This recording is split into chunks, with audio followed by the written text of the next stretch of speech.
ৰাজনৈতিক উপদেষ্টা ডক্টৰ ঘনশ্যাম নাথ ডাঙৰীয়া, উপস্থিত আমাৰ ৰাজ্যৰ দলৰ কেন্দ্ৰীয় কমিটিৰ বিষয়ববীয়াসকল আৰু আজি ইয়াতে ৰাজ্য দলত যোগদান কৰিবলৈ অহা আমাৰ সকলো নৱাগতক আমি আদৰণি জনাইছোঁ। আমি আমাৰ আজিৰ যোগদান কাৰ্যসূচী আৰম্ভ কৰিব বিচাৰিছোঁ। গতিকে প্ৰথমতে আমি আমাৰ দলৰ সভাপতি সন্মানীয় সভাপতি অখিল গগৈদেৱে আমাৰ দলৰ গলবস্ত্ৰ পৰিধান কৰাই আমাৰ দললৈ আদৰণি জনাব। জিয়াউৰ ৰহমান খান তেখেত অসম জাতীয় পৰিষদৰ ষ্টেট এক্সিকিউটিভ আছিলে। তেখেত মাইনৰিটি চেলৰ জাতীয় পৰিষদৰ মাইনৰিটি চেলৰ তেখেত উপসভাপতি আছিল,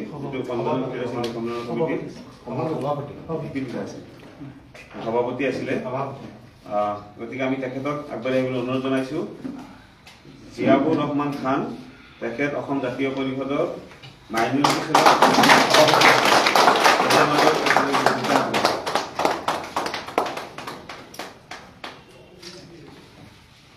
আমি আমন্ত্ৰণ জনাম আব্দুল কৰিম তাপাদাৰ, তেখেত শ্ৰীভূমিৰ পৰা আহিছে, কৰিমগঞ্জ জিলাৰ পৰা। তেখেত অসম জাতীয় পৰিষদৰ ৰাজ্যিক কমিটিৰ সভাপতি আছিল।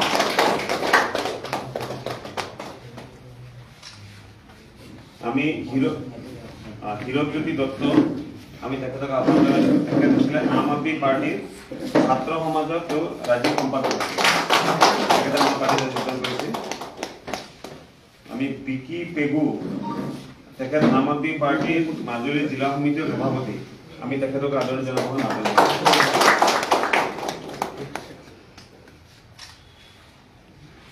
আমি আহ্বান কৰিম অসম জাতীয় পৰিষদৰ মাইনৰিটি চেলৰ গুৱাহাটীৰ প্ৰেচিডেণ্ট মইনুল হক, তেখেতক আহ্বান জনাইছোঁ।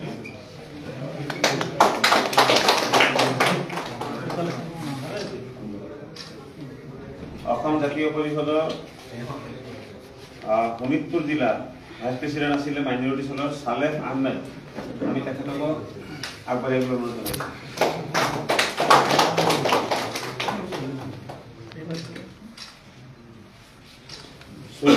সুলতান আল মাহমুদ, তেখেত ধুবুৰী জিলাৰ পৰা আহিছে। তেখেতো অসম জাতীয় পৰিষদৰ মাইনৰিটি চেলৰ ডিষ্ট্ৰিক্ট কমিটিৰ ভাইচ প্ৰেচিডেণ্ট আছিল, আমি তেখেতক আদৰণি জনাবলৈ। আশৰাফুল ইছলাম, তেখেত শোণিতপুৰ জিলাৰ পৰা আহিছে। অসম জাতীয় পৰিষদৰ তেওঁ মাইনৰিটি চেলৰ জিএছ আছিল, জিলা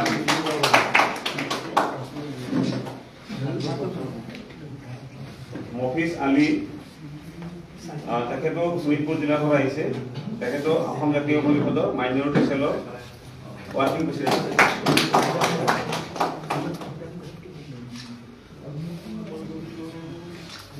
আইনুল হক, তেখেতো অসম জাতীয় পৰিষদৰ ধুবুৰী জিলা কমিটিৰ ছেক্ৰেটাৰী আছিলে মাইনৰিটি চেলৰ, আমি তেখেতক আইনুল হককো আহ্বান জনাইছোঁ আগবাঢ়ি আহিব।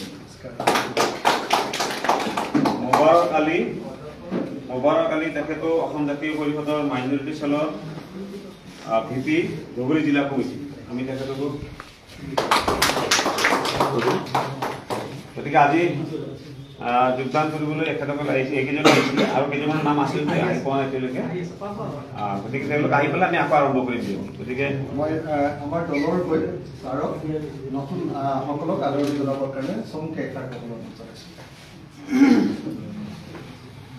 আমাৰ ৰাজনৈতিক উপদেষ্টা ডক্টৰ নাথ ছাৰ, যি আমাৰ ইয়াত যিটো যোগদান কাৰ্যসূচী আৰম্ভ হ'ল, সমাপ্ত হ'ল আৰু কণ্টিনিউ কৰিব বুলি কৈছে আৰু আহি আছে।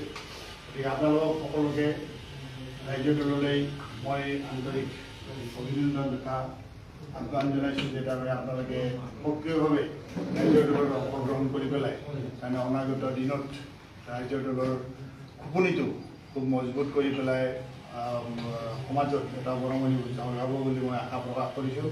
আৰু আপোনালোকে এই মুহূৰ্তত যিটো উদ্যম আছে, সেই উদ্যমখিনি যাতে তাৰমানে কিছুদিন পিছতে আৰু মৰহি নাযায়, তাৰ কাৰণে মই আহ্বান জনাইছোঁ। কাৰণ এনেকুৱা হয় যে ৰাইজৰ দলত এতিয়া ঢৌ আহিছে বুলি কৈ পেলাই গোটেইবিলাকে যোগদান কৰিলে কিছুদিন পিছত আকৌ আপোনালোকে তাৰমানে নিষ্ক্ৰিয় হৈ গ'ল, তেনেকৈ পৰবাৰে গুচি গ'ল। তেনেকুৱা কৰিলে তাৰমানে বস্তুটো আৰু এই সামাজিকভাৱে একো নহ'ব, আপোনালোকৰ ব্যক্তিগত জীৱনতো একো নহ'ব। গতিকে মোৰ আহ্বান এইটোৱে যে, আৰু মই যদিও ৰাজ্য দলৰ লগত যোগ হৈ আছোঁ, কিন্তু মই তাৰমানে পলিটিচিয়ান নহয়, মই শিক্ষক এজন। গতিকে শিক্ষক হিচাপে মই যিটো দেখিছোঁ মানে বেছিভাগ তাৰমানে ৰাজনৈতিক দলৰো তেনেকুৱা অৱস্থা হৈছে যে তাৰমানে সদস্যবিলাক আহে আৰু তাৰমানে কিছুদিন পিছত গুচি যায়। গতিকে আপোনালোকেও যিহেতু মই সেইটো কোৱা নাই যে তাৰমানে আগতে আপোনালোকে আছিলে তাত থকাটো বেয়া হৈছিল, এনেকুৱা নহয়।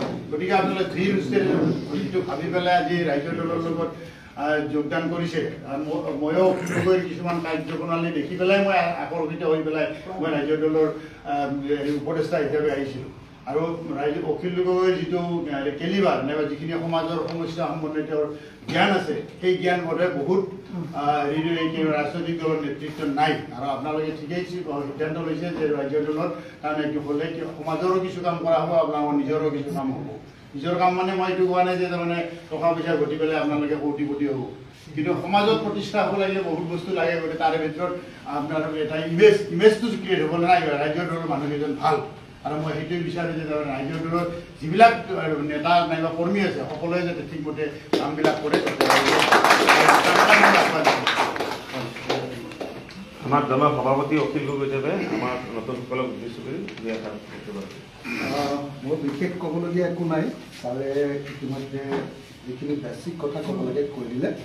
মই মাত্ৰ আপোনালোকক সকলোকে আজি আমাৰ দলৰ সংবিধানখন আৰু দলৰ কৰ্মসূচী এখন আপোনালোকৰ হাতত তুলি দিম।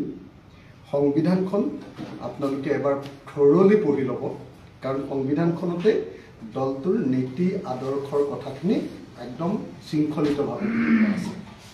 মই সকলোকে অনুৰোধ জনাম যে আপোনালোকে সকলোৱে এখন এখন সংবিধান আদি লৈ যাব। দ্বিতীয়তে, এটা ৰাজনৈতিক দলৰ অকল নীতি নিয়ম থাকিলেই নহ'ব। যদি ৰাজনৈতিক দলটোৱে শাসনলৈ আহে, শাসনলৈ অহাৰ পাছত কেনেকুৱা অসম গঢ়িব, এইটো আটাইতকৈ ইম্পৰ্টেণ্ট কথা। এতিয়া আমেৰিকাৰ ৰাষ্ট্ৰপতি ডোনাল্ড ট্ৰাম্পে সাংঘাতিক ধৰণৰ অগণতান্ত্ৰিক কাম কৰিছে, কিন্তু সেই অগণতান্ত্ৰিক কামবিলাক কৰাৰ কাৰণে ডোনাল্ড ট্ৰাম্পক আকৌ ৰাষ্ট্ৰপতি হিচাপে আহিবলৈ সুযোগ কৰি দিলে ডেমক্ৰেটিক দলে। এতিয়া মানুহে ডেমক্ৰেটিক দলক বেয়া পাই ডোনাল্ড ট্ৰাম্পক আনিলে, আকৌ ডেমক্ৰেটিক দলতে গোটেই ভৱিষ্যতটো ডিচাইড কৰিলে নহ'ব। ডেমক্ৰেটিক দলে নোৱাৰিলে কাৰণে মানুহ আকৌ ৰিপাব্লিকানৰ ওচৰতে গ'ল। কিন্তু তাৰ পৰা এটা বস্তু ঠিক কৰিব লাগিব যে অকল দল ইটো দল সিটো দল এইটো হৈ থাকিলে নহ'ব। আমাৰ মূল বস্তুটো হ'ব লাগিব যে মানুহ তেতিয়াহে সন্তুষ্ট হ'ব যেতিয়া মানুহে তেওঁলোকৰ চিন্তাৰ প্ৰতিফলনবিলাক চৰকাৰৰ মাজেদি দেখিবলৈ পাব। আমাৰ ৰাইজখন আমি যদি চৰকাৰ কৰোঁ তেতিয়াহ'লে কি কি কাম কৰোঁ, এই কথাবিলাক লিখি থোৱা আছে ৰাইজৰ দলৰ আমাৰ সপোনৰ অসমখন নামৰ আমাৰ কৰ্মসূচীখন। সেইখনত আমি দেখুৱাই দিছোঁ যে 5টা কাম কৰি আমি সৰুকৈ যদি মই কওঁ ঢেৰ কাম কৈছোঁ, তাৰ ভিতৰত 5টা কাম কৰি আমি অসমখন বদলাই দিওঁ। 1 নম্বৰ, অসমৰ সকলো পথাৰতে পানী যোগান দি সকলো খেতিয়কৰ মাটিবিলাক সুৰক্ষিত কৰি সকলো খেতিয়কক মাটিৰ পট্টা দি আমি বছৰৰ সকলো সময়তে খেতি কৰাৰ ব্যৱস্থা কৰিব লাগিব। বছৰৰ সকলো সময়তে খেতি কৰাৰ জৰিয়তেহে অসমত অসমীয়া মানুহ আটাইতকৈ ধনী হোৱাটো সম্ভৱ। একদম গ্ৰাছ ৰুটলৈকে দুখীয়া মানুহ কোনো মানে বাহিৰৰ পৰা কোনো পুঁজিপতি আহি এটা জাতিক কমপ্লিটলি ধনী কৰি দিব নোৱাৰে, সেইটো অসম্ভৱ কথা। সেইটো কৰিবলৈ হ'লে আমাৰ ভিতৰৰ পৰা পুঁজিৰ বিকাশ হ'ব লাগিব, আৰু ভিতৰৰ পৰা পুঁজিৰ বিকাশ হ'বলৈ হ'লে আমাৰ খেতিয়কবিলাকে উৎপাদন কৰি সেই উৎপাদনটো বজাৰলৈ পঠিয়াব পাৰিব লাগিব। এই চিন্তাটো কোনো ৰাজনৈতিক দলৰ নাই, এই চিন্তাটো আছে কেৱল ৰাজ্য দলৰ। 1 নম্বৰ। 2 নম্বৰ, আমি কৈছোঁ যে আমাৰ খেতিয়কবিলাকে যি উৎপাদন কৰিব, প্ৰত্যেকটো উৎপাদনৰ আচল দাম খেতিয়কে পাব, হয় চৰকাৰে দিব নহ'লে বেপাৰীয়ে দিব লাগিব, আৰু যদি বেপাৰীয়ে নিদিয়ে বেপাৰীক গ্ৰেপ্তাৰ কৰিব লাগিব। এতিয়া 5 টকা এজন খেতিয়কে আপোনাৰ বিলাহী খেতি বিক্ৰী কৰিলে 5 টকা 1 কেজিত গাঁৱত, আমি ইয়াত 40 টকাত কিনি খাওঁ। 5 টকাৰ লগত ডিফাৰেঞ্চ আহিলে 35 টকা। খেতিয়কজনে পালে 5 টকা, গ্ৰাহকে পালে 35 টকা। আমাৰ চৰকাৰখন আহিলে এই পলিচি বদলাব লাগিব। খেতিয়কজনে 15 টকা পোৱাৰ ব্যৱস্থা কৰিব লাগিব, আৰু গ্ৰাহকজনকো 25 টকাত পোৱাৰ ব্যৱস্থা কৰিব লাগিব। এই ব্যৱস্থা আমি নতুন চৰকাৰ আহিলে কৰিম। 2। 3, আমি অসমৰ প্ৰতিখন গাঁৱত এতিয়া কৈছে যে আমুকে হেৰি কৰিব কি জাগিৰোডত এইটো কি বনাব, ছেমি কণ্ডাক্টৰ ইণ্ডাষ্ট্ৰিটো একদম আদৰণীয় ইণ্ডাষ্ট্ৰি, কিন্তু ছেমিকণ্ডাক্টৰ ইণ্ডাষ্ট্ৰীয়ে অসমৰ সকলো মানুহৰ ভৱিষ্যত বদলাব নোৱাৰে ভৱিষ্যত বদলাবলৈ হ'লে অসমৰ প্ৰতিখন গাঁৱত একোটা ক্ষুদ্ৰ ইণ্ডাষ্ট্ৰী কৰি প্ৰতিখন গাঁৱৰ বাহিৰলৈ যোৱা প্ৰত্যেকটো ল'ৰাক ঘূৰাই আনিব পাৰিব লাগিব ক্ষুদ্ৰ উদ্যোগ আৰু সেই ক্ষুদ্ৰ উদ্যোগৰ কাৰণে যিটো পুঁজি লাগিব সেই পুঁজি চৰকাৰ আৰু মানুহ পাব্লিক দুইটাৰ সমন্বয়েৰে গঢ়ি তুলিব লাগিব সেই মডেল আমি আমাৰ কৰ্মসূচীত দিছোঁ ৩ 4 আমি কৈছোঁ যে ব্যৱসায় অসমীয়া মানুহৰ হাতলৈ আহিব লাগিব আজিৰ দিনটোত অসমৰ ব্যৱসায় কাৰ হাতত আছে 1 নম্বৰ ব্যৱসায় আছে অনলাইনৰ হাতত সব ব্যৱসায় গুচি গ'ল অনলাইন মানে পৃথিৱীৰ আটাইতকৈ ধনী আমাজন কোম্পানীৰ মালিকজন তেওঁ আমাৰ চুকৰ এটা ব্যৱসায়ৰ পৰা পইচা পায় যেটো আমাৰ অসমৰ মানুহে পাব লাগিছিল সেইটো পায় আমাজন কোম্পানীৰ মালিক ফ্লিপকাৰ্ট কোম্পানীৰ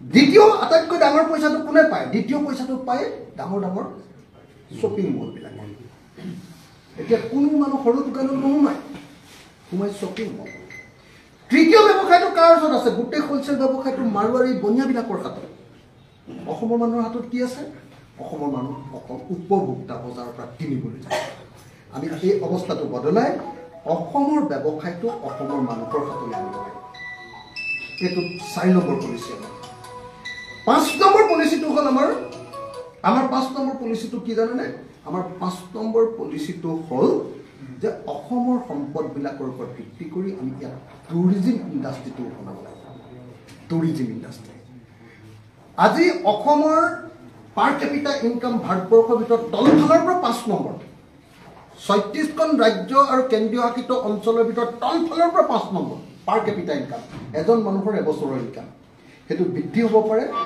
গোৱাত কেনেকৈ বৃদ্ধি হৈছে ছিকিমত কেনেকৈ বৃদ্ধি হৈছে টুৰিজিমৰ জৰিয়তে সেই বিকাশৰ কাৰণে ইন'ভেটিভ আইডিয়া লাগিব এই 5টা কামৰ জৰিয়তে আমি চৰকাৰলৈ আহিলে অসমখন বদলাই দিওঁ আৰু সেই কৰ্মযজ্ঞত আপোনালোকে যদি সঁচাকৈ সততাৰে সৈতে লাগে তাৰ কাৰণে আমি আপোনালোকক আমাৰ দললৈ আদৰণি জনাইছোঁ আমাৰ দললৈ কোন কাহাকো দালাল হ'বৰ কাৰণে আমি আদৰণি জনোৱা নাই যে চৰকাৰ কৰিব আমি ডিস্পুৰৰ ওচৰত বহি থাকি পইচা ঘটিম আমুকটো দিম তামুকটো দিম বুলি কৈ পইচা ঘটিম এইটোৰ কাৰণে আমাক কোনো লিডাৰ নালাগে আমাক লাগে অসমখন ভৱিষ্যত গঢ়িবৰ কাৰণে কিছুমান কাৰিকৰ আৰু আপোনালোক আজি যিসকলে যোগদান কৰিছে সেইসকল ভৱিষ্যত অসম গঢ়াৰ কাৰিকৰ হওক এই আশা কৰি মই আপোনালোকক সকলোকে দললৈ আদৰণি জনাইছোঁ এতিয়া যদি একেলগতে এটা কাম কৰোঁ হয় একেলগতে আমি এটা ফটো ল'ম খালি তাৰ আগত সংবিধান আৰু কৰ্মসূচীখিনি দি ল'ব কৰিছোঁ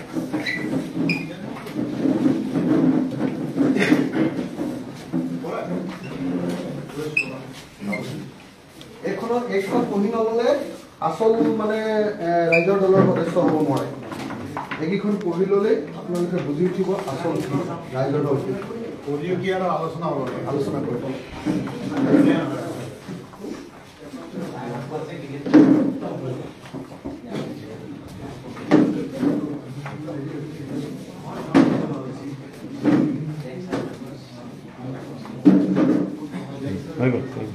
আমি একেলগতে যদি আগফালে আহে একেলগতে ফটোটা দেখি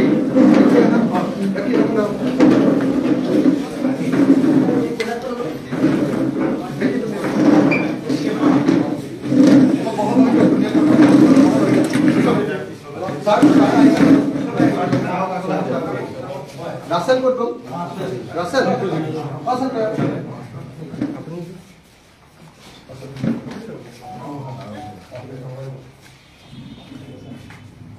জয় আই অসম জয় অসম জয় অসম ৰাইজৰ দল জিন্দাবাদ ৰাইজৰ দল জিন্দাবাদ ৰাইজৰ দল জিন্দাবাদ